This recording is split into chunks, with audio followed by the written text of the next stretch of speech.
Bonjour, vous écoutez Pause Report, le podcast qui décrypte et analyse chaque semaine l'actualité de la voile de compétition en compagnie des meilleurs experts. Pause Report est produit par Tip & Shaft, le média des professionnels et des passionnés de voile de compétition. Tip & Shaft, ce sont 2 newsletters hebdomadaires en français et en anglais, des podcasts, des événements, des formations ainsi qu'un festival du film, un studio de production de contenu et une plateforme de vidéos à la demande, Sellers, que vous pouvez retrouver sur tipshaft.com. Pendant toute la durée du Vendée Globe, Pause Report devient Pause Report Live, enregistré en public à la Cité de la Voile Éric Tabarly, à Lorient, entièrement consacré au débrief du Tour du Monde en solitaire. Un événement rendu possible grâce au soutien de nos partenaires. Arken, d'abord, spécialiste mondial de l'accastillage, dont le matériel équipe une grande partie des concurrents du Vendée Globe, que ce soit les winches, les colonnes, les rails et les poulies ou les systèmes hydrauliques. Le défi Azimut, ensuite, le rendez-vous du mois de septembre pour les IMOCA qui mélange run de vitesse et course au large à Lorient, devenu chaque année la dernière répétition avant la grande course de l'automne et un passage obligé pour toute la flotte IMOCA. Merci à eux. Je suis Pierre-Yves Lautroux et je vous souhaite la bienvenue dans Pause Report Live.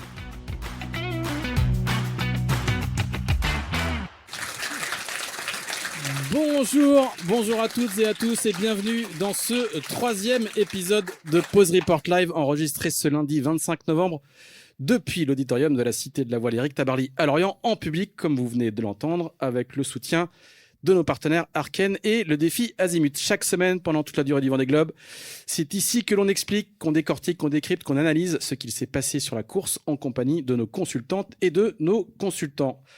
Avec nous ce soir, je vais vous demander de les applaudir à nouveau, Alison Mousselon, qui est directrice du Hublot Selling Team d'Alan Roara. Bonsoir. Juste à côté d'elle, Yann Eliès. Alors, j'ai compacté un petit peu. Yann, triple vainqueur de la solitaire du Figaro et de la Transat Jacques Vabre. Double détenteur du trophée Jules Verne. Vous pouvez y aller. Cinquième du Vendée Globe 2016-2017. Et last but not least, il accompagne Johan Richomme sur le projet Paprec Arkea depuis 2023. Il en était le remplacement officiel. Normalement, ta période, c'était 10 jours après le départ. Ouais, c'est bon. Là, t'es libéré. Voilà. Et juste à côté de Yann, Christian Dumas, que vous pouvez applaudir également, routeur et patron de Weather Marine Intelligence, la dernière des nombreuses entreprises qu'il a créées et qui est le consultant officiel pour la météo et de la direction de course du Vendée Globe. Merci à tous les trois. Vous pouvez applaudir. Allez-y. N'hésitez pas.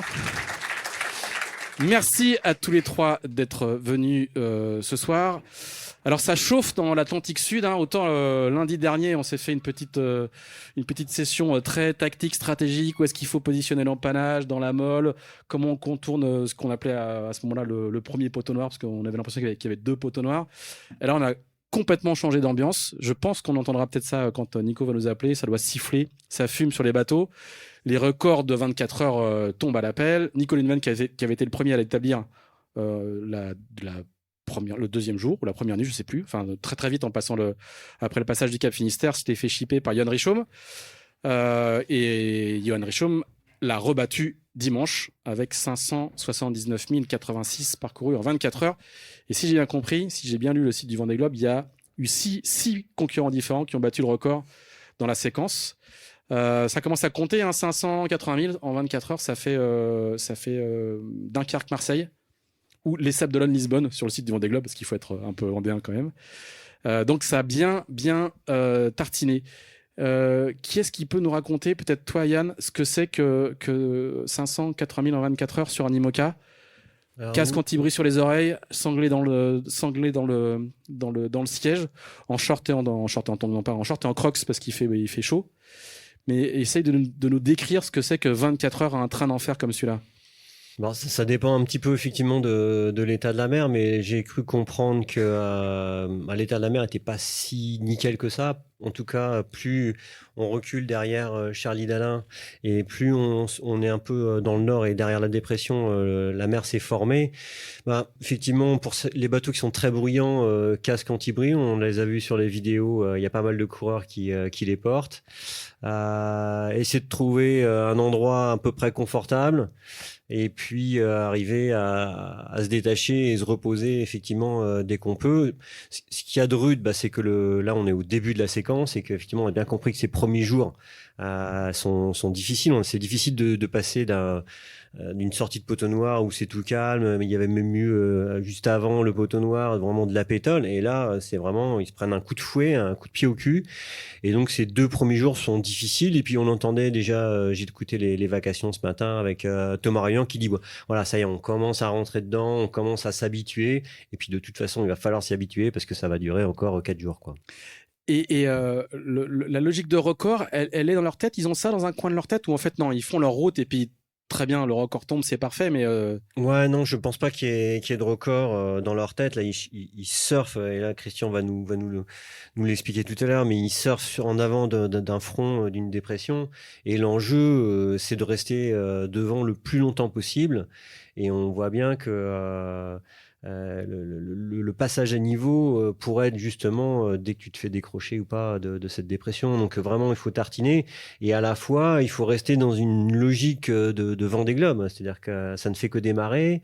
Les bateaux sont encore lourds. On peut tirer sur les bateaux, mais enfin les bateaux sont ils sont encore chargés, lourds. tu veux dire, hein, ils sont chargés de toute la nourriture et des pièces de rechange. C'est ça, ouais. Je pense qu'il y a quasi un delta de 500 kilos par rapport au poids que fera le bateau à l'arrivée, et par rapport au poids que les bateaux faisaient lors de toutes les courses d'avant-saison. Donc non, la logique de record est pas dans leur tête. Hein, Même sûr. on met pas un degré, un plus 1, plus 2 en se disant je suis à 575 sur la dernière heure, je vais abattre de 5 et ça va aller plus vite. Même pas ça. Connaissant effectivement le caractère des 3 premiers, oui, il y a sans doute une petite surenchère et une petite envie de marquer psychologiquement. Voilà, c'est ça, parce qu'il y a son empreinte. Ouais. Il y a quand même une petite dimension psychologique. C'est suis-moi si tu peux, quoi. Ouais, c'est ça. Ouais, tout à fait. Christian, on va revenir, tu vas nous détailler un petit peu tout le schéma météo à venir, enfin en cours et à venir, et on va voir notamment que on projettera la carte tout à l'heure, on va voir qu'ils sont, comme c'est assez bien expliqué dans un communiqué ce soir du Vendée Globe, ils sont sur une ligne de crête, hein. Ils l'offrent un peu trop, ils risquent de tomber dans la molle. Je voudrais d'abord que tu nous expliques un petit peu comment toi tu fonctionnes avec la direction de course du Vendée Globe. C'est quoi le travail du météorologue officiel de la course? Qu'est-ce que tu fais? Tu leur fais des bulletins 4 fois par jour, tu les aides à comprendre. C'est quoi ton rôle précisément? Tu ne fais pas que fournir de la donnée, quoi. Alors, c'est avant tout un rôle de sécurité sur le Vendée Globe, hein, donc on n'intervient pas du tout sur les choix de route des concurrents ou quoi que ce soit. Donc on fournit à la flotte 3 documents chaque jour. Donc il y a les risques de mer fortes, enfin les zones avec les plus forts risques de mer, donc il y a une limite à 4 mètres. Les zones où il y a les plus forts risques d'avoir plus de 30 nœuds de vent moyen établis, et puis le tracé des fronts. Donc ça, tout le monde reçoit le même PDF tous les jours pour sa zone de navigation. Ensuite, on surveille les bateaux en cas d'accident. Donc on intervient en cas d'accident ou en cas d'abandon d'un bateau. Donc voilà, il n'y en a pas eu pour l'instant, donc on n'a pas eu beaucoup de travail. Il y en a eu un, mais c'était... Il y en a eu un, mais il s'était déjà arrêté, tout ça. Mais s'il y a un accident, l'objectif, c'est de trouver la meilleure route. C'est pas toujours la route la plus courte qui va être la plus sécure ou la plus facile à suivre. Donc c'est où est-ce que le bateau peut aller. Et ça, le skipper, l'équipe, enfin, tout le monde est pris dans avec les problèmes à régler. Donc nous, on a un peu plus de recul. Ça nous permet de travailler là-dessus.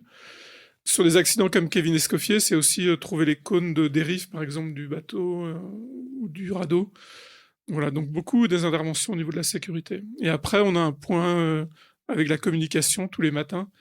On fait le point un petit peu sur les enjeux de la course à venir pour alimenter le live qu'il va y avoir tous les jours. Très bien.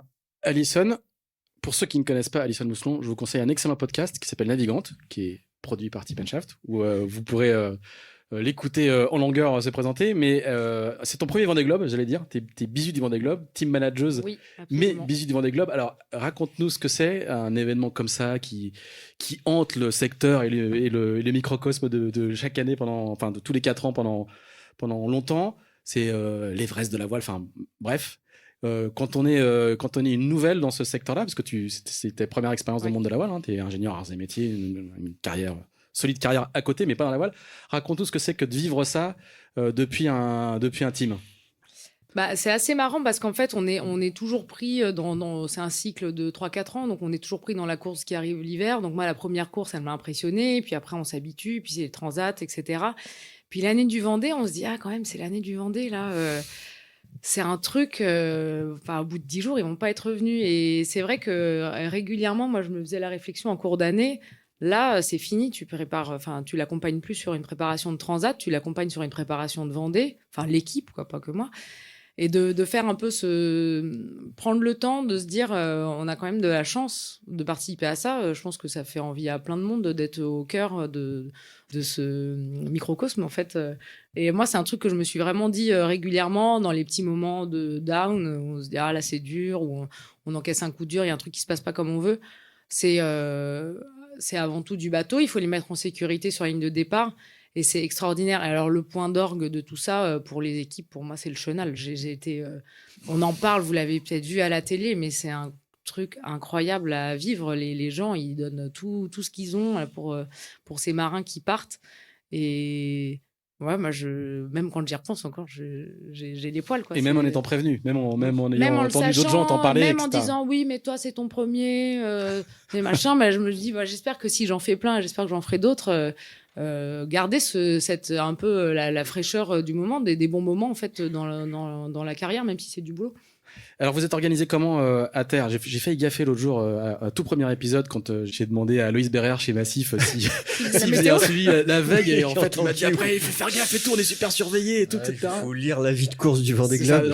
J'en ai lu des bouts mais pas tout. Alors du coup, il n'y a pas d'assistance, évidemment, mais raconte-nous comment vous êtes organisé pour suivre le Vendée Globe d'Alan. Est-ce qu'il y a une veille permanente? Est-ce qu'il y a un groupe WhatsApp? Un jour, il faudra quand même que vous livriez aux archives nationales, à la Bibliothèque nationale de France, toutes les archives WhatsApp de toutes les écuries, parce que je pense qu'il y a des bijoux là-dedans. On se dit. Oui, nous, on a plusieurs groupes. On a un groupe avec Alan qui s'appelait Houston, We've Got a Problem. Donc, quand il nous écrit là-dessus, c'est relou, parce que ça veut dire qu'il a une avarie. Donc, ce week-end, on a eu des messages sur ce groupe. Et on a un groupe entre nous qui continue à vivre, où éventuellement, on parle de ce qui se passe à bord, mais aussi, en fait, la vie dans les équipes, elle continue. Alors, elle continue un peu au ralenti, mais on doit quand même préparer la suite. On n'est pas tous rentrés chez nous le 11 novembre en hibernation pendant 3 mois. Il faut préparer la suite, préparer son retour, préparer l'année qui vient. Donc, mais oui, quand ce groupe-là bip, c'est... Ouais, je voulais dire juste un tout petit mot justement par rapport au groupe WhatsApp et effectivement la façon de communiquer avec les bateaux. Je trouve que c'est l'affaire Clarix Kremer, mais ça en a découlé aussi du coup une façon de lire la vie de course et de rédiger la vie de course et les instructions de course. Et je sens qu'il y a une vraie différence entre il y a 4 ans et le Vendée Globe de cette année, où il y a quand même beaucoup plus de retenue, beaucoup plus de distance, je trouve, en tout cas, sur l'utilisation de ce réseau et de Internet. Et je pense que les coureurs, peut-être je me trompe, mais en tout cas vont vivre un Vendée Globe beaucoup plus seuls qu'ils ne l'ont été ces 2 dernières éditions, en tout cas celle de 2020. Ouais. Est-ce que vous pouvez nous confirmer tous les deux, dans la phase juste avant le départ, il y a eu beaucoup de questions posées à la direction de course. Voilà, telle hypothèse. Qu'est-ce que je peux dire à mon skipper? Est-ce que je peux lui dire ça? C'est vrai, c'est pareil, presque des facs, quoi. Est-ce que c'est à quoi de temps? Littéralement un question-réponse qui a permis d'éclaircir. Alors au début, ça n'a pas vraiment éclairci. Puis il y a eu une deuxième phase où là, c'était plus clair. Il y avait peut-être une 60 ou 80 questions. Je ne sais pas si tu as regardé. Ah, ça y est. Salut Nico, est-ce que tu nous entends? Ah, ça recoupe. Il y a une vraie prise de conscience, je pense, des teams, cette édition-là, par rapport aux précédentes, sur ce qui est autorisé, pas autorisé. En tout cas, il y a eu un travail pédagogique qui a été fait, et puis une prise de conscience de tout le monde, donc les limites sont plus claires sur ce qu'on peut faire. Et puis comme disait Yann, l'affaire Clarix Kremer a aussi a mis la pression sur de nombreuses équipes. Ouais. Tu as eu ce sentiment-là aussi que c'était beaucoup plus cadré, qu'il y avait beaucoup plus de questions, d'interrogations Oui, même en interne, quand on a épluché ce question-réponse, on a débriefé à l'équipe pour qu'ils puissent poser aussi les questions, pour pas qu'il y ait ni trop ni pas assez, parce qu'il y a un moment aussi... Allez, cette fois c'est la bonne. En tout cas, ça siffle bien. On entend les foils ou les safrans qui chantent. Comment ça va? Est-ce que t'es en short, en tongs à la plage avec de la crème sur le nez? Ouais, c'est toujours un peu ambiance tongs et short. Même si le vent est rentré depuis hier. Et la mer s'est creusée cette nuit. pas facile de trouver le mode d'évacuation parce qu'en gros, tu finissais à chaque fin de vague avec l'épreuve dans la vague que tu avais rappelé. Il a fallu changer de voile, faire un peu de la mer, mais c'est un peu arrangé, un peu allongé. Donc ça tartine. On sent bien que vous avez changé de rythme depuis 48 heures, hein, que ça s'est quand même nettement durci en termes de performance. T'es content de ta position? Tu trouves que tes petits camarades vont un petit peu trop vite? Comment tu analyses ces dernières 48 heures? Les camarades vont un petit peu trop vite, c'est sûr.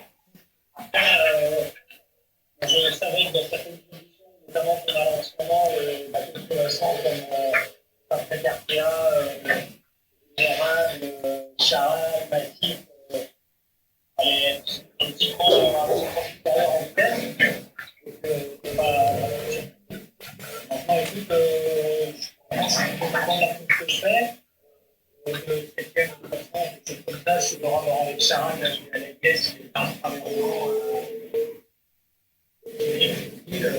il y a 5 bouchas qui n'est pas loin du tout, je ne vois pas, mais j'ai capté à la caisse. Le changement de décor entre hier et cette nuit nécessite un petit peu de changer l'approche. Maintenant, c'est vrai que c'était un peu c'était cool, il n'y avait pas de temps, il était sur la plage, donc tu pouvais dormir, te faire à manger, tu pouvais faire un petit peu de je te parle, je suis abonné à la fonction de là, mais je ne me laisse pas comme ça, comme bien, voilà, chaque déplacement, c'est un passage parce que voilà, il y a la mer très haute, mais elle est quand même un peu courte. Donc je peux chahuter et puis ça va être comme ça pendant un moment maintenant. Hein, c'est prêt, là, c'est pas encore dans l'énergie. Voilà, on est en train de progresser vers le sud-est, vers la tâche, c'est chouette. On fait route pareil à travers la partie sud. Et ça va nous amener à l'approche des 40e. On a Yann Eliès avec nous qui a une question à te poser. Ouais, salut Nico, c'est Yann Eliès. J'écoute, j'ai vu dans une de tes dernières vidéos que tu as dit qu'il fallait que tu te ressaisisses et que tu remettes du charbon. Tu as eu une belle réaction cette nuit, t'as réattaqué fort là. Oui, c'est vrai que en fait, j'ai eu un petit passage en vide sorti de côté noir là, jusqu'à faire une Grenoble. Je me suis fait un peu amarrer dans des conditions que normalement on n'est pas fait performant. Et en fait, c'est moi, j'ai déconné, je suis un peu. Voilà, j'étais un peu trop facile, parce que vraiment un peu de choses. Et là, effectivement, c'est bien redémarré. J'essaie de m'approcher comme je peux. Alors, même si maintenant, la condition pas complètement changé, parce qu'avant, j'étais vraiment un peu dans la du maquillage. Là, en mode un peu agricole, où le meilleur compromis pour essayer la limite. Et de toute façon, tu peux pas les faire parce que ça n'a l'air de faire droit. On n'a pas tout le temps qu'on avait prévu. Donc voilà, il faut faire un peu des compromis là-dessus. Donc ça change un petit peu. Il y a des notes, donc il faut mettre changer doucement de facette, je pense. Maintenant, on ne peut pas regarder plus en condition de zone cartage. Là, voilà, ça va, c'est 25 ans, de la mer. On a Christian Dimer aussi qui est là, qui va essayer de te poser une question. Bonjour Nicolas, bravo pour ton super début de course déjà. La houle de face, ouais, sur les modèles, on voyait un petit peu de houle de face et donc on se disait que ça ne doit pas être facile, vu les vitesses que vous tenez, d'avoir cette, même si elle n'est pas très importante, cette houle qui vient percuter les bateaux. Ouais, là, franchement, la houle, ça va, c'est vraiment, ce qui était pénible, c'est que ce matin, la mer vraiment très courte qui ne permettait pas d'allonger la coulée, c'était planté sur planté à chaque vague, avec un 25 de vent. La houle, honnêtement, elle n'était pas si gênante que ça. Et là, franchement, je la viens un peu mort, je l'ai un peu atténuée, je trouve, et je l'ai allongée, donc. Ok, en tout cas, on voit que ça va super vite parce que ça siffle tout le temps. Donc, on en déduit que tu es à plus de 25 nœuds la grande majorité du temps. Et puis, on te souhaite en tout cas, je te souhaite de rester le plus longtemps possible sur cette petite DEP qui est, j'imagine, la bienvenue quand même pour vous accompagner jusqu'au Cap de Bonne-Espérance. Écoute, en tout cas, pour notre groupe, ça va être une partie avec les modèles de sport parce que c'est toujours un petit peu sur le petit point hasard. C'est que là, le passage n'est pas assez étroit. Et il y a quelques jours, quand on a attaqué, quand on a pu faire Fernando, on n'était pas assez rapide. Ok, et ben merci beaucoup Nico, c'était très impressionnant comme vacation parce que ça sifflait tout le temps et c'était assez haché. On va te laisser dîner peut-être, c'est peut-être l'heure de dîner. Si tu vas arriver à manger dans ces conditions-là. En tout cas, bonne continuation et bon ride, j'ai envie de dire, parce qu'on a l'impression que c'est une descente tout chousse dans la poudreuse vers les 40e. Ouais, ça marche. Merci à vous. Salut. Et on peut Nico. applaudir Nico. Nicolas Lunvel. Voilà, ça nous rappelle les vacations plutôt à l'ancienne, ambiance Balu, mais qu'est-ce que c'est impressionnant ce sifflement qui passe par-dessus sa voix, ça doit être je sais pas comment on fait pour vivre là-dedans quoi. Usant. Alison ? Ça doit être usant. Oui, il y a tout un stratagème de comment les mettre dans un peu de silence. Nous, on lui a fait faire des bouchons d'oreilles moulés parce que le casque, ça chauffe, c'est pas pratique pour dormir. Donc oui, il y a une petite réflexion autour du niveau sonore du bateau pour essayer de leur rendre la vie, si ce n'est plus facile, au moins moins pénible. Quoi. Alors, Xavier, si tu peux mettre la carto à l'écran, comme ça on va regarder un petit peu. Christian, je voudrais que tu nous expliques quels sont ceux... Voilà. Donc en gros, Nico, il est là. Hein. Tchac, ici. Ouais, donc on peut cliquer sur le vent, là, en haut, sur la carto, comme ça Bien on sûr, voit un petit peu la petite, voilà. Alors, on va rétrécir un peu. Donc, voilà la fameuse dépression qui est là. Hein, et dans le nord, donc le devant dans une dépression tourne dans le sens des aiguilles d'une montre. Et donc, du coup, l'enjeu était de se positionner au nord de cette dépression pour en profiter et partir. Est-ce que tout le monde en profite ? La grande question de ce matin, c'était qui en profite ? Qui va pouvoir prendre l'autobus pour les 40e ou le TGV pour les 40e ? Je sais pas ce qu'il faut dire. Est-ce que tout le monde est... où s'arrête l'accélérateur ? Est-ce que c'est le groupe de Nicolas, là, où il y a... qui va probablement jusqu'à... c'est un peu le dernier de ce groupe-là, quoi. Est-ce que c'est que les trois qui sont devant, c'est-à-dire Charlie, Dalin, Thomas Ruyant, et puis un peu plus au sud, Yann Richaud. Comment tu vois ce lancement, alors ? C'est la question que tout le monde se pose. Ce qui est sûr, c'est que ceux qui sont devant ont un net avantage, parce qu'ils la garderont de toute façon un petit peu plus longtemps que les derniers. Mais jusqu'au 7e, 8e, 9e, même peut-être, ça peut, jusqu'à Paul Méa, ça peut tenir assez longtemps. Et puis après, on voit qu'il y a un peu moins de vent derrière, donc ça va petit à petit, l'élastique va se tendre. Et puis il y en a qui vont passer derrière le front. On voit la zone sur la gauche un petit peu plus claire. Donc ça, c'est le front. Et à un moment, le front finira par rattraper les derniers un à un. Donc l'objectif, c'est de rester. De l'autre côté, t'es au près dans 5 nœuds. Donc ils savent qu'il faut tenir le plus longtemps possible. Et donc même s'il n'y a pas la pression du record, quelque part, il y a la pression de chaque mille gagné. Il faut voir qu'ils se déplacent à peu près à la vitesse de la dépression, à peine plus vite ou plus lentement selon les moments. Et donc chaque nœud de plus, finalement, fait un nœud de plus au bout de 24 heures, ça fait 24 000. Et ça finit par faire beaucoup. Ça peut faire une journée de plus devant la dépression, au final. Donc là, il va y avoir une nouvelle cassure, sans doute, jusqu'à Paul Mella. Après c'est Sam Davis qui est un petit peu plus loin derrière. Alors, il y a tout un groupe, quand même, quand la zone bleue va être de plus en plus... Il y aura un peu plus de vent. Et donc, quand ils passeront derrière le front, il y a tout un groupe de 7-8 bateaux qui devraient quand même avoir du vent. Donc, il n'y aura pas une grosse cassure. Par contre, il y a un deuxième groupe pour qui il y aura une vraie cassure. Et donc là, on aura rapidement 2 groupes. Dans 3-4 jours, on aura deux groupes. Ouais. Et ce deuxième groupe, il est à partir de quand ? Autour du 15e, 17e. Donc c'est là. C'est Pip Air. Il y a classement 19h et on voit les habitués, donc je vais recharger. Voilà, quelque part par là, il y aura une cassure. Alors, où est-ce qu'elle sera exactement ? C'est toujours difficile de dire. Il y a la petite cassure, dire entre guillemets, de quitter cette dépression. Et il y a la grosse cassure où tu te retrouves dans 4 jours au niveau de Bonne-Espérance dans un système météo complètement différent, quoi. être 1000 milles derrière, mais dans le même système météo, ça, c'est encore acceptable. Par contre, se retrouver 1500 milles derrière et avec un système météo complètement différent, c'est plus compliqué. Après, moi, je dirais que avec cette nouvelle zone de glace, j'ai vraiment l'impression que ça contraint toutes les routes, quoi. C'est dur de dire s'il va y avoir vraiment des gros écarts. En tout cas, tous les routages longs de cette zone-là, parce que c'est la partie la plus courte. Et puis, souvent, quand tu me diras, Christian, j'ai l'impression qu'il y a toujours une espèce d'anticyclone ou quelque chose qui vous contraint le long de cette zone et qui vous empêche d'aller chercher des phénomènes météo plus avantageux au sud. Donc après, tu subis, quoi.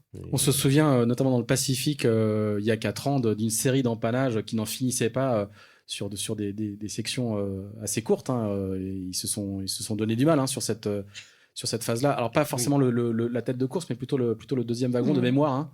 Mais c'est vrai que souvent, après, il y a des groupes, chacun est dans son système météo, et vouloir gagner un système météo, c'est compliqué. Repasser devant le système, c'est toujours compliqué. Donc souvent, dans le sud, il se passe plus grand-chose. Et par contre, dans l'Atlantique, en remontant, là, en 2 jours, il peut y avoir on l'a vu la dernière fois, Yannick qui perd 400 000 en 24 heures. Enfin, ça peut aller très très vite dans l'Atlantique. Mais là, il s'est déjà joué des choses et on va parler du cas d'Alan Roura juste après. Moi, j'ai noté par exemple que entre le 21 aux alentours le 21 en milieu de journée et maintenant, par exemple la dernière du groupe des foilers qui est Isabelle Joschke, les 19 premiers, c'est 19 foilers. Juste pour reparler il y a 4 ans, on avait encore des débats sur les foilers n'ont pas donné leur pleine mesure. Là, il y a plus vraiment photo. Mais du coup, Isabelle Joschke, qui était le 19e de ce groupe-là, avec 232 000 de retard sur la tête, aujourd'hui, elle a 900 000 de retard. Ouais. Donc ça a quand même beaucoup creusé, en partant par devant. C'est cruel, effectivement, comme situation, parce qu'on a vraiment l'impression que cette dépression, elle s'est creusée juste devant les premiers, comme par magie, quoi. Et c'était un des risques, effectivement, sur ce Vendée Globe. Et c'est aussi pour ça que des gars comme Charlie Dalin ont imaginé leur bateau pour ce scénario, pour être premier à Cap de Bonne-Espérance. C'était le cahier des charges. Et on voit que là, ça marche à merveille et qu'il est en plein dedans. Mais bon, après, rien n'est définitif. Je crois que il faut pas s'emballer non plus. On n'est qu'à 14 jours de course. Ils n'ont pas encore rencontré de conditions difficiles. On sait qu'il y a traditionnellement, sous le Cap de Bonne-Espérance, les premiers abandons, les premières rencontres avec les grosses dépressions. Donc rien n'est fait, quoi. Il y a un moment crucial qui se joue sous nos yeux en ce moment, mais c'est pas définitif. Je voudrais juste revenir sur ce que tu viens de dire sur les choix architecturaux qui ont été faits.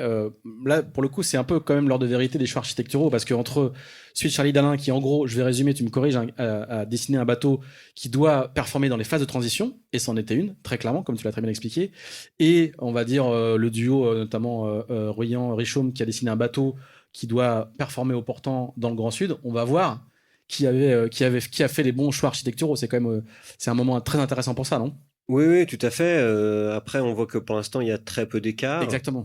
Il y aurait pu en avoir plus. C'est sûr que je me demande si Massif, quand même, à un moment donné, a pas eu quelques petits problèmes en début de course. Est-ce que ça a joué ou pas sur la course? J'en sais rien, sur le résultat du moment.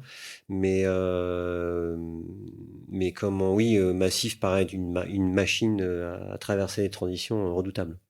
Et on va voir, dans le Grand Sud, c'est aussi une machine à surfer la grande houle du Sud, si elle est au rendez-vous. On va aller un peu plus loin en arrière de la flotte. On rigole, mais c'est pas forcément très drôle. Plutôt pour c'est pas très drôle. Pour Alan Roura, qui du coup, lui, je vais résumer aussi, au moment où il fallait trouver une solution pour traverser cette phase, ce premier poteau noir, comme on l'a appelé il y a une semaine, a choisi plutôt une option, le CAM, en se décalant un peu dans l'est, pas aussi radical que le CAM. Et ma foi, il l'a payé très très cher, parce que du coup, je le cherche dans le classement. Voilà, il est 25e ce soir, avec 1057 000 de retard sur la tête de course. Il fait partie du petit groupe de foilers. Enfin, ils sont pas très nombreux avec Giancarlo et puis Kojiro, qui était déjà un petit peu décroché, et puis comment s'appelle-t-il, je ne connais que lui, Arnaud Boissière, voilà, qui ont vraiment payé très très cher. Alors, soit cette option, soit les hésitations dans l'option. Vous avez sorti un communiqué tout à l'heure qui était assez explicite là-dessus et où il ne masque pas sa déception. Est-ce que tu peux nous dire un petit peu comment vous vivez ça et comment lui, tu l'as peut-être eu entre-temps, comment lui vit ça? Oui, j'ai échangé avec lui. En fait, il s'en veut, quoi. Et c'est vrai que c'est difficile de le consoler parce que quand on est face à son écran, en fait, on est un peu, on est spectateur du truc qui est en train de se passer. En plus de son canapé, c'est hyper facile. Et on voit bien que il hésite, il reste au milieu. Il voit Jean Le Cam qui part. Il se dit que Jean Le Cam, c'est pas trop un mauvais non plus, mais en même temps, c'est pas les mêmes types de bateaux. Nous, on n'a pas un bateau de molle. Puis voilà, puis il se retrouve vraiment au milieu de la pire zone, collé pendant, ça n'en finissait plus. C'était un supplice. Les actualisations de Carto pendant quelques heures, jours, c'était un supplice. Hein. On se disait, est-ce qu'il va y avoir un coup de Trafalgar et que la météo va changer? Mais non, pas du tout. Elle n'a pas du tout changé. Il est bien resté. Enfin voilà, on ne parie pas contre les systèmes météo, je pense. Et malheureusement, il y a eu une erreur forte à ce moment-là. Et alors bon, tout à l'heure, Yann et Christian essayent de me rassurer. Erreur, mais... Moi, je serais plus pondéré que ça. Je pense que le choix n'était pas si facile et si évident. Donc après, a posteriori, c'est toujours facile de dire que ceux qui ont pris la bonne option avaient raison. Mais quand il a fait ses choix, c'était peut-être pas la plus forte probabilité. Mais même Jean, on s'est demandé longtemps quand même s'il allait pas ressortir devant le groupe. Hein. C'est pas tout blanc, tout noir. Hein. A posteriori, c'est toujours facile. Bah oui, c'est sûr. A posteriori, quand on voit le truc arriver, Mais au moment où la décision est prise, le choix est pas si facile. Et il y a beaucoup de bateaux qui étaient proches, qui se sont suivis. Puis la décision, elle s'est fait un peu comme ça. J'ai l'impression que ça s'est joué à vraiment pas beaucoup de distance vers l'ouest, parce qu'à un moment, le paquet, il était encore avec Appici, il était encore avec Sam Davis. Ils ont fait un petit écart et ils se sont envolés. Et Alan, il est resté avec... là, il est avec Giancarlo. Alors, d'un côté, je me dis, Giancarlo qui avait sa belle carène, qui avant allait plus vite que nous, bon, moi, on reste à proximité, donc ça veut dire que les choix techniques qu'on a fait pendant ces 3 années, ils sont pas mal. Mais il y a une petite... on va attendre, voilà. La course est longue. La course est longue. Le communiqué qui est sorti ce soir, il est très courageux parce qu'il se cache pas. Hein. Il dit, je m'étais promis de plus réfléchir, de plus faire ce genre d'erreur. Et il a fallu qu'à la première décision, je me suis planté. Il est dur avec lui-même dans le communiqué quand il.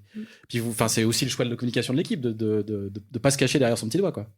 Oui, il y a toujours eu cette volonté d'être transparent sur ce qui se passait à bord, même en technique. Mais là, je pense que en plus c'est vraiment un axe qui avait été travaillé.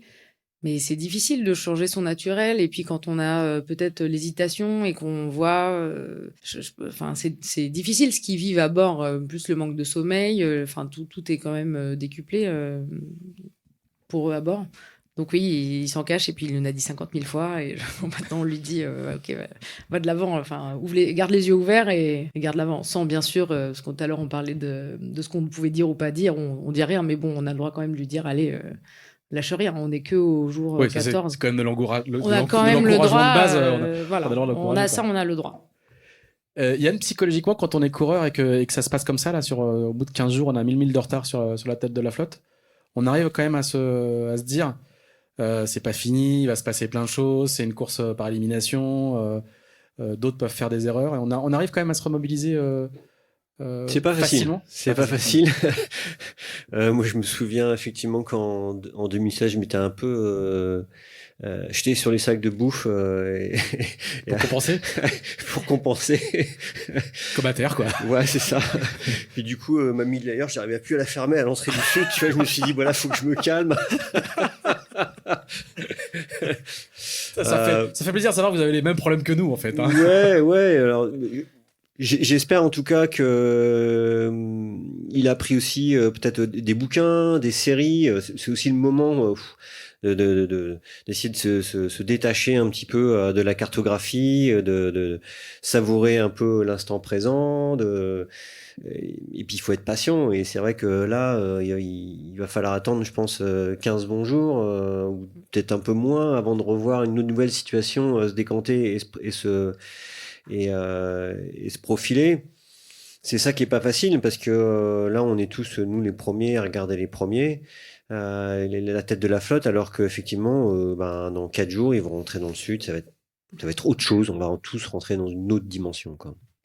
Et puis lui, il a de l'expérience quand même, hein. On a oublié, mais c'est son 3e Vendée Globe, hein. Et il a un peu plus de 30 ans, mais c'est quand même, il a quand même pas mal de milles derrière lui.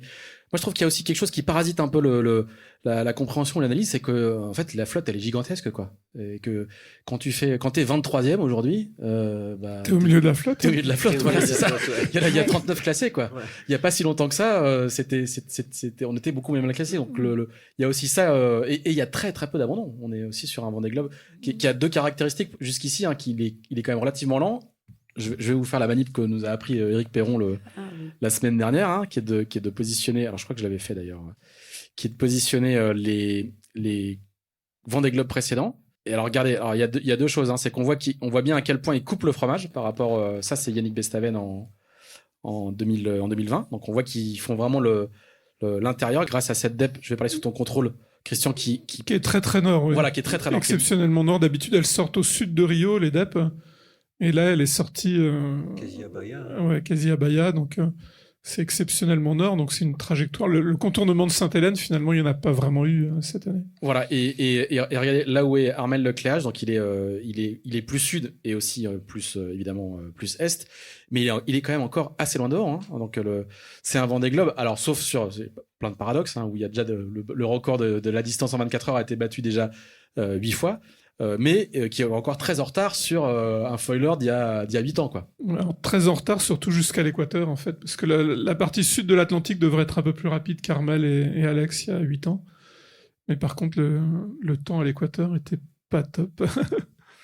Il n'y a pas eu de vent. Moi, j'ai une petite pensée pour la direction de course, parce que je me dis que c'est bien, hein, un Vendée Globe où il n'y a pas eu d'abandon avant de rentrer dans les mers du Sud, mais ça laisse quand même pas... En termes de probabilité, il va y en avoir plus dans le sud, quoi. Quand ils vont mettre le nez dans l'autoroute du sud, c'est là que les emmerdes vont démarrer. Et j'espère qu'il n'y en aura pas trop. Christian, comment ça va se passer la suite là, c'est route directe vers Bonne-Espérance. Là, ça y est, ils sont partis au portant pour 30 jours jusqu'au Cap Horn ou Ouais, alors la zone des glaces a été modifiée là dans l'après-midi, donc elle peut être modifiée fait un certain nombre de jours ou une certaine distance avant qu'ils y arrivent. Donc là, elle était rabaissée un petit peu vers le sud, ce qui va leur permettre de pouvoir jouer un petit peu plus sud et donc de prendre vraiment le train des dépressions dans le sud. Alors après, à 5-6 jours, c'est encore un petit peu difficile de se projeter, mais on voit pas de ralentissement pour les premiers. Par contre, il risque de se retrouver un peu plus vent arrière, et on sait que quand on a un peu plus vent arrière, il faut commencer à empanner le long de la zone, donc ça va... En gain sur la route, ça va un peu moins vite. Donc la question, c'est est-ce qu'il y en a qui vont arriver avec la dépression suivante et qui vont recoller ou pas? Et alors? À voir. Ménage de suspense, quoi. Non, c'est pas facile En fait, les deux pourraient aussi... Il y a des schémas où elles fusionnent un petit peu, donc finalement, on va dire entre le 7 et le 12, 13, 14e, ça pourrait s'étendre un petit peu, et puis finalement, ça pourrait revenir un peu par derrière. Il y a quand même un avantage à être devant, c'est certain. Donc, c'est là où en fait tu peux pas tout dire, parce que sinon s'ils écoutent, tu les aides. Oui, après ça je pense qu'ils l'ont vu. Normalement. Ils passent plus de temps que moi à leur table à cartes, donc ils savent bien qu'il faut aller vite en ce moment.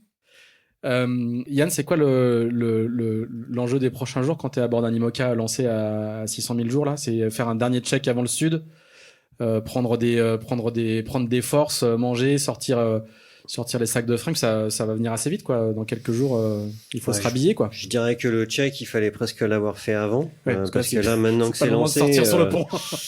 c'est compliqué. Essayer de garder surtout son bateau et les marins et son intégrité physique. On l'a vu qu'il y a déjà eu quelques blessés. En l'occurrence, je crois que c'est Maxime Sorel et Jérémy. Hein, et Jérémy qui se sont fait mal. Donc là, il faut vraiment penser à son intégrité physique. Prendre ses marques à bord, essayer de trouver le rythme aussi. Ça va encore durer, je dirais, deux bons jours comme ça, à se faire bien secouer, à attaquer fort. Et essayer de se projeter, effectivement, comme le disait Nico tout à l'heure, dans ce grand sud, quoi. Alors, parce que c'est vrai que là, on a déjà l'impression que ça y est, c'est parti, c'est lancé, et que la sortie du tunnel, ce sera ce sera le Cap Horn dans 3 semaines, un mois, quoi. Donc il faut effectivement commencer à se projeter un petit peu et trouver le rythme. Pas facile. Et le Thomas. sud, à cette vitesse, il arrive vite. Hein. C'est-à-dire que Oui. le matin, on est en crocs, et le soir, c'est polaire. Et ça va se refroidir très Et vite. les nuits vont vite se rafraîchir. Thomas Ruyant racontait bien comment déjà juste en 48 heures il fallait s'adapter à la vitesse du bateau et qu'il s'y adaptait petit à petit, si tant est que c'est possible. Ça semble, quand on entend les sifflements du bateau de Nico lui-même tout à l'heure, ça semble complètement surréaliste. Est-ce que vous pensez ils peuvent le rythme qu'ils tiennent là, les 600 000 jours, ils peuvent le tenir, enfin 579. C'est tenable longtemps ou on est dans des logiques de sprint pour attraper un système météo ou dans le Grand Sud, dans une formule un petit peu différente, ça peut être aussi intense. Sachant que je peux poser cette question-là à tous les Vendée Globe, à chaque fois on se dit oh, ça va être compliqué, et à chaque fois ils le font. Hein. Moi, je pense que les 3 premiers, oui, c'est sûr. Parce qu'ils ont les bateaux pour. Je pense aussi à Jérémy si il arrive à s'en remettre, et puis à Malidia. Après, derrière les bateaux qui sont neufs, mais avec des carènes de 2022, on va dire, c'est plus compliqué parce que c'est vraiment dur d'arriver à maintenir une vitesse élevée sans tout casser. Mais je crois qu'on a 5-6 bateaux qui peuvent tenir ce rythme-là, ouais. T'as navigué sur Malidia d'ailleurs. Hein. Ouais, j'ai navigué sur Malidia. J'espère que mon Boris va réussir à rattraper, parce que c'est vrai qu'il a vraiment le bateau pour. Je pense qu'il peut gagner le Vendée Globe, donc j'aimerais bien qu'il rattrape le train en marche. T'as navigué sur Malidia, t'as navigué sur Massif et t'as navigué sur Arca Paprec ou Paprec Arca, je sais plus. Alors Massif, non. Non.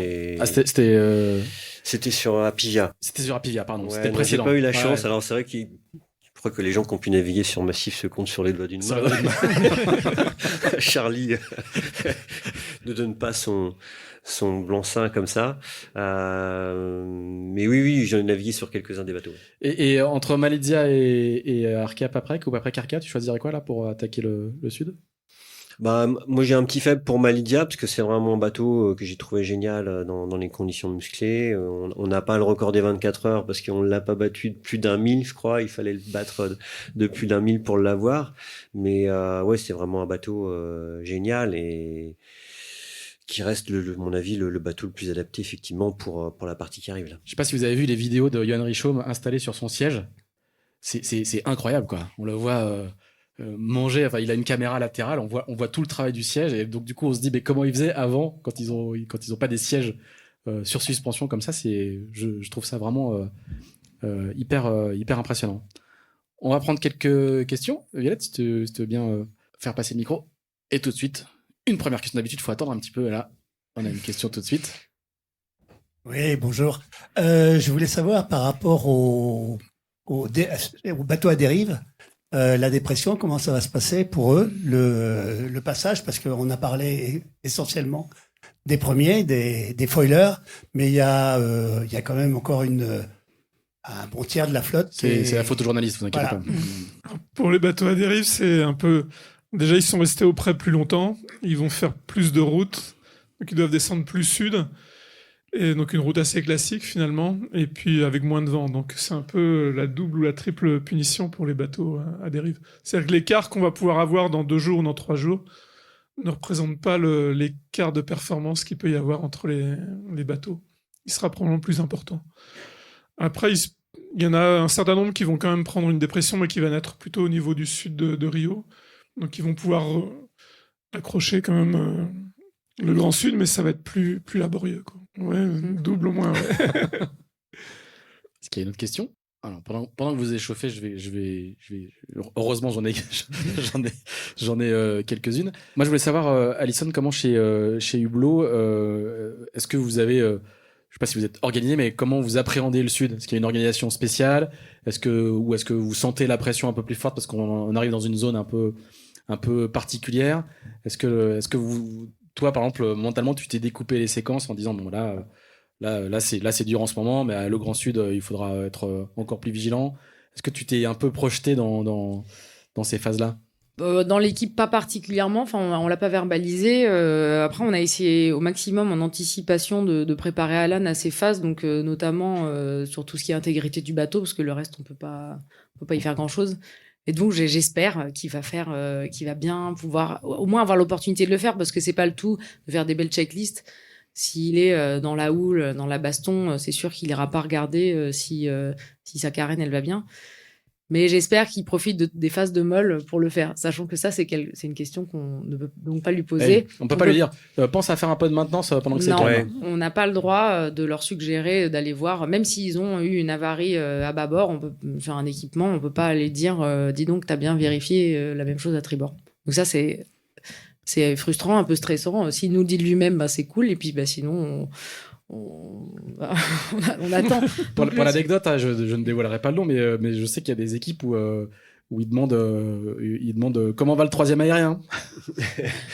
Voilà, parce qu'il y avait un problème dessus, mais ils peuvent pas être aussi directs. Donc ça veut dire profite de la molle pour aller vérifier comment il va. Mais donc il faut faire gaffe. Hein. Enfin, je pense que du coup, en termes de surveillance, il y a un engagement dans la vie de course où vous devez donner toutes les conversations WhatsApp s'il y a une inspection ou un contrôle. On peut être amené à le faire. Voilà, on peut être amené à le faire. Donc il faut être vraiment clean sur tous les. À l'arrivée, le contrôleur de la Fédé peut saisir je crois que c'est entre 2 et 4 jours après l'arrivée du bateau, tu dois être en mesure de fournir les discussions WhatsApp sur 90 jours. Ah oui. Ouais. Qui correspond un peu. Donc pas de message éphémère. Tu sais, une fonctionnalité sur WhatsApp, ça c'est interdit. Pas de message éphémère, oui, tout à fait. Oui, ça rigole pas trop. D'ailleurs, je crois que Alan fait un peu de maintenance en ce moment-là. On a vu des photos où il a des problèmes de pompe. Oui, il a dû attendre. Bah justement, on a appris samedi qu'il avait cette fuite dans sa pompe de règle de foil. On a le droit, donc on a envoyé les infos techniques, et puis il a dû attendre quasiment 48 heures avant de pouvoir s'y mettre, parce que les conditions étaient telles. En plus, c'est des endroits complètement inaccessibles, sinon c'est pas drôle. Et donc ça y est, là, il a, à mon avis, il a vu comment il a collé le truc. Ça va jamais partir. Enfin, j'espère, mais voilà, au moins il a réussi à faire cette réparation, donc ce sujet il est écarté. Tu as le droit de donner le principe de réparation, mais pas de dire quand c'est le mieux pour le faire. Voilà. Est-ce que tu dois attendre demain ou la semaine prochaine? Voilà, ça, t'as pas le droit. Ok, l'ambiance a changé quand même. Et on fait vraiment super attention, même les premières fois où on a dû envoyer des informations, mais un peu toutes bêtes, il y a une radio qui veut l'interviewer, il faut télécharger une application. Moi, j'avais retenu les logiciels, tout ça, donc on a demandé. Après, on se détend un peu, mais on fait attention en technique. Après, je pense que tant qu'on parle pas de météo, vraiment, même au sens large, et que ça n'améliore pas la performance du bateau par rapport à une situation initiale, on est tranquille. Mais faut se le... Voilà. C'est météo, mais c'est aussi les voiles, les réglages de voiles, et puis comme tu disais, les moments où... quelle est la meilleure période pour ralentir, tout ça, c'est des choses dont on n'a pas le droit de... Ça reste c'est une nouvelle époque. C'est vraiment intéressant de vous entendre raconter ça, parce qu'on n'en avait pas forcément conscience à ce point-là. Rapidement, Yann, juste, c'est pas un peu chaud pour une DC d'avoir une flotte qui du coup va beaucoup s'étirer là? On comprend quand même que les bateaux à dérive vont quand même prendre pas mal de retard. Il faut surveiller déjà 40 bateaux, c'est beaucoup, et ensuite ils vont être très étalés, quoi. Oui, alors pour avoir travaillé, alors j'ai pas travaillé beaucoup avec Hubert, mais en tout cas avec Francis et Yann Château, on avait de toute façon la possibilité de mettre des alarmes sur la vitesse des bateaux en fonction du fichier de vent rencontré. Si la vitesse du bateau était inférieure à 70% de la polaire estimée avec les conditions au moment, on avait une alarme qui s'allume, et si cette alarme retentit plus de 2 fois, à ce moment-là on commence à s'inquiéter, prendre contact avec l'équipe technique. Donc oui, il faut être particulièrement vigilant, et puis sans doute être bien carré, bien procédurier sur toutes les avaries, sur le journal de bord. Ça demande effectivement pas mal de vigilance. Ouais, et puis avec un volume de concurrents comme celui-là, c'est important. Alors, je ne sais plus quel micro. Allez-y, monsieur. Oui, je voulais demander par rapport aux vitesses, donc, et aux records qu'on observe. Dans la configuration des bateaux mode tour du monde, qu'est-ce qui explique plus ces choses-là? Est-ce que c'est les progrès techniques? Est-ce que ils sont vraiment à pousser les polaires parce qu'en même temps, il semblerait que la mer soit pas la meilleure pour ça. Donc voilà, c'est quoi les petits plus qui aboutissent à ça? Le talent. Moi, je dirais l'engagement. Vas-y, Yann. Toi qui as goûté à ces bateaux-là. La météo, c'est vrai que c'est quand même très rare d'avoir d'aussi bonnes conditions pour battre des records. Et puis, les foils, ça c'est sûr que ça apporte un gros plus. Les pilotes automatiques aussi, qui sont quand même de plus en plus performants. Voilà, je crois le talent des skippers aussi, effectivement, on a quand même des marins qui connaissent bien leur machine. Tout ça fait que... L'engagement, je veux dire, oui. L'engagement, c'est-à-dire la dureté au mal et de dire oui, il faut tenir comme ça, comme une bête sauvage dans son terrier pendant X jours. Je vais le faire parce que l'autre à côté il est capable de le faire. Enfin, l'engagement physique et mental, moi, c'est quelque chose qui m'impressionne beaucoup. Et en fait, ils en parlent pas beaucoup, mais on voit bien. Enfin, pour tenir ces rythmes-là dans les conditions comme ça. Après, le record était quand même assez ancien. Enfin, il y a eu un record d'Alex Thompson qui a tenu presque 8 ans. Thomas Ruyant l'avait rebattu fin 2023. À la base, mais d'assez peu. Et donc, c'est vrai que les bateaux ont quand même beaucoup progressé depuis 8 ans. Et par contre, historiquement, les records sont souvent battus sur cette partie-là du parcours. Alex avait battu le sien, mais sur la Volvo Ocean Race, il y a eu plusieurs records qui ont été battus aussi sur cette partie-là du parcours. Les bateaux sont encore en bon état. Mais avec 500 kilos de plus, oui, tout à fait. Ouais, après, il faut quand même savoir que le record de distance parcourue en 24 heures par un monocoque est détenu par un IMOCA. C'est-à-dire que ça a longtemps été détenu par Comanche, qui était un bateau de 100 pieds. Ouais. 100 pieds. Moi, et le record en équipage, c'est 640. 640. Des poussières. 640, ouais. Moi, je pense qu'il y a de la marge encore. Ils peuvent encore. Je les verrais bien taper les 600 000 en solitaire. Ouais, je pense. Monsieur. Bonsoir. Est-ce qu'ils vont avoir la capacité, s'ils accrochent une dépression dans le sud, de suivre, enfin pour les foilers les plus rapides, de suivre la vitesse de déplacement de la dépression dans le sud? Comme les multicoques, comme Francis Joyon dans l'Indien sur son Jules Verne. Techniquement et physiquement, surtout pour les marins. Globalement, ils sont un petit peu plus lents. Alors après, il y a des dépressions qui ont un déplacement un petit peu vers le sud-est. Donc finalement, le front va se déplacer à peu près à la même vitesse que les bateaux. Mais par contre, l'avantage des bateaux les plus rapides, c'est qu'ils auront moins de dépression quand même à subir. Donc comme ils vont rester plus longtemps devant chacune, finalement, ils auront peut-être 3-4 fronts qui vont passer dans le sud, alors que les bateaux les plus lents en auront peut-être 7 ou 8. Donc on va pas dire que c'est plus facile quand on est devant, mais c'est vrai les premiers auront moins de fronts, beaucoup moins de fronts à passer. Ouais. Ou se feront passer dessus par moins de fronts. Très bien. Et il est 19h34, pile poil, lancé sur la ligne. Merci beaucoup à tous les trois. On a compris que le spectacle ne faisait que commencer parce que ils arrivent tous à peu près en bon état dans le Grand Sud. Ils ont tapé des records à des distances et des vitesses incroyables avant le Grand Sud. Et là, on va voir. J'aime beaucoup l'idée qu'on va voir ce que valent leurs carènes sur lesquelles ils ont travaillé depuis des mois et des mois. Et l'heure des choix a sonné. On va voir. Et puis les écarts en temps sont minimes, hein, donc c'est. Ouais. Ça va être passionnant là, les jours qui viennent. Thomas Ruyant a 41 000 de retard sur Charlie Dalin, sauf que c'est à 25 nœuds. Voilà. Une heure et demie. C'est un peu comme en ultime, quand t'as 200 000 de retard, en fait, t'as pas beaucoup de retard, quoi. Merci beaucoup à tous les trois. Je crois qu'on peut applaudir nos invités. Merci.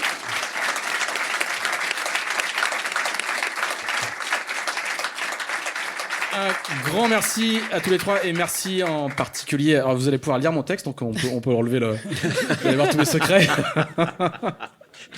Ou alors je l'enlève comme ça. Hop, je fais le sauvage. Voilà. Un grand merci à tous les trois et merci en particulier à nos partenaires Arken et le Défi Azimut. Merci aussi à toutes les équipes de la Cité de la Voile et en particulier à Xavier qui était à la console ce soir. Merci à Violette qui était aux manettes côté Tip & Shaft. Et merci à vous d'être venus si nombreux. On se retrouve lundi à 18h30. Cette fois, on sera dans le Grand Sud. On aura mis les casques, les moufles presque et les polaires. Et donc, on se retrouve lundi à 18h30 pour le prochain enregistrement et dès le mardi pour la diffusion en podcast. Merci beaucoup.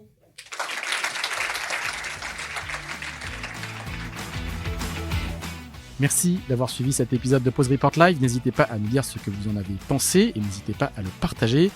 Si vous souhaitez assister à l'enregistrement de lundi prochain, l'accès est gratuit, mais pensez à réserver votre place sur deepandshaft.com.